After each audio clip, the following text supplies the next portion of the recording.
Hello everyone, welcome back to another review. Today we are going to be reviewing a lot of things and while eating Tangerine, so cheers. So let's just jump into it and start with One Punch Man Season 1. One of my favorite animes of all time, to be honest. That anime brings life into my soul. I watched it, I laughed, I screamed. I didn't cry because I'm not a pussy. But I enjoyed it a lot, and here's what I have to say about it. The animation is extremely good, but it's not on the same level of Jujutsu Kaisen or Chainsaw Man. But I feel like, well, maybe Chainsaw Man, but not Jujutsu Kaisen. I feel like it's extremely consistent, so that's what I enjoy about it. I have a few things to say about this anime. I love Saitama, I love Genos, I love Tatsumaki. I love Silver Fang. I love them all. I love all the heroes. The heroes are amazing, okay? Puri Puri Prisoner is so ridiculously funny. My favorite arc of the whole season was the Deep Sea King arc. That 2-3 episodes were so cool and good. It's one of my favorite moments of the whole anime, like the whole show. It's just like so good, so entertaining, so risky. Like you're waiting for Saitama to get there and everyone gets pummeled to the freaking ground. Also, Deep Sea King dropped the hardest line I ever seen a villain drop, okay? Like listen to this. When something is this annoying, it's a pleasure to watch it die. God damn, man! Just, oh my god! Also, the designs of the heroes are just so ridiculous and they feel so stupid and I can't quite take them seriously, but then I remind myself that this is One Punch Man and then I take them seriously because it's just so cool, it's so fun. Seeing the S-Class heroes work in the final episode, like Zero Fang, Atomic Samurai, Puri Puri Prisoner, well, seeing Tatsumaki do her thing, I love Tatsumaki.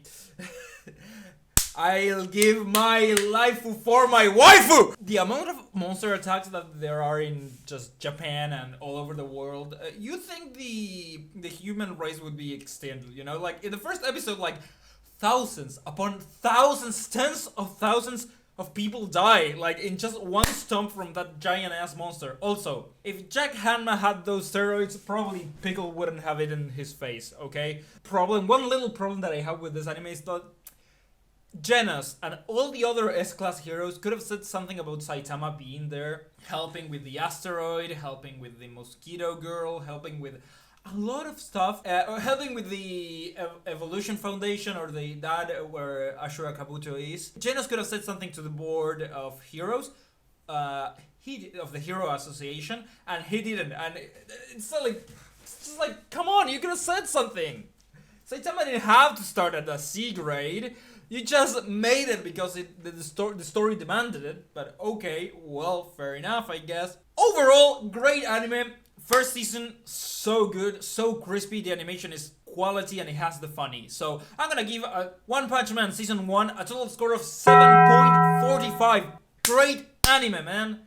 Since we are talking about One Punch Man, why don't we talk about One Punch Man Season 2? That's right. I watched it all in less than 48 hours. I took breaks from my work. I took a sleep of my life just to watch this anime because that's how much I love it. So let me just jump into the second season. The only problem I have with the second season is that the animation quality went a little bit down. I know they changed studios.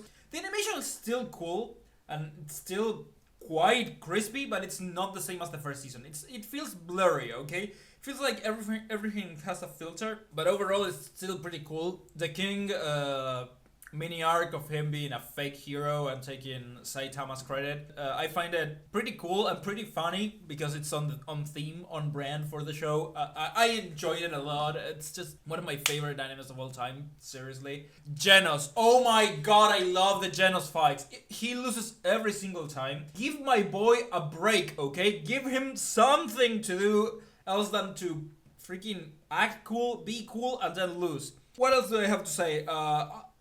I want more. I need more. I need more One Punch Man.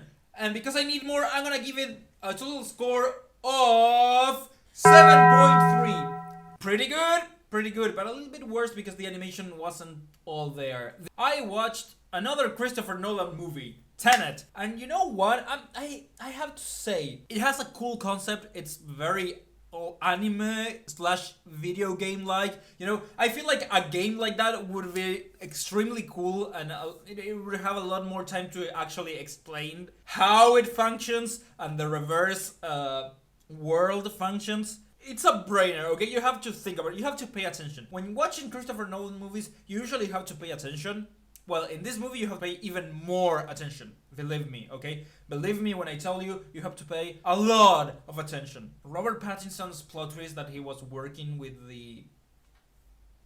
whatever that organization was kind of pretty obvious, okay? You could have seen it coming. I enjoyed it, but it's one of the... I don't know. I don't want to say worst, because it's still pretty good for what it is, but I just didn't like it as much as other Christopher Nolan movies. It's one of my least favorite Christopher Nolan movies of all time, actually, to be honest. The pacing feels off sometimes. That's something that usually doesn't happen with Christopher Nolan.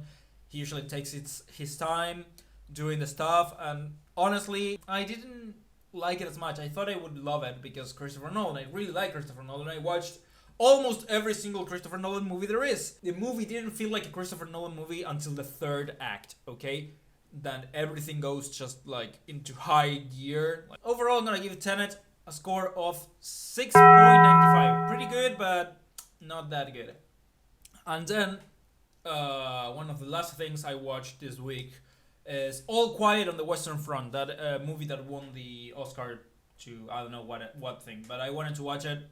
Let me be honest, it's way too long, okay? I watched Oppenheimer, okay? I'm gonna watch it again, and let me tell you, this one feels extremely long and extremely drawn out. I'm tired of watching World War One and World War Two movies. I'm done with it. I don't want to watch anything else. I watched Fury, I watched Dunkirk, I watched Kingsman, the prequel, which technically is a World War One movie, but it isn't because it's also a spy movie, so we're not gonna count it, but I'm gonna count it. And I'm just tired, okay? I am really freaking tired of war movies. I loved Fury, for example, I liked it, but also I'm just done. It is sad and it's impactful. Yes, it's extremely impactful, but I don't see why it won the Oscar, okay? It's nothing special. It's nothing amazing. It has cool cinematography. It's got decent acting, but it's nothing just like, oh god damn, this is good. Okay, it's not. I love the fact that Andrew Garfield found a waifu in a poster because he felt lonely and couldn't pull any. He had zero wrist, so he had to find a poster waifu, and he did. That's a real thing. That happened. That happened in the movie.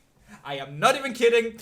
I didn't enjoy it, but the technical aspect of the movie, once again, is extremely well done, so I guess I understand why it won the Oscar, but I still don't think it deserves it. So I'm gonna give All Quiet on the Western Front a total score of 6.7.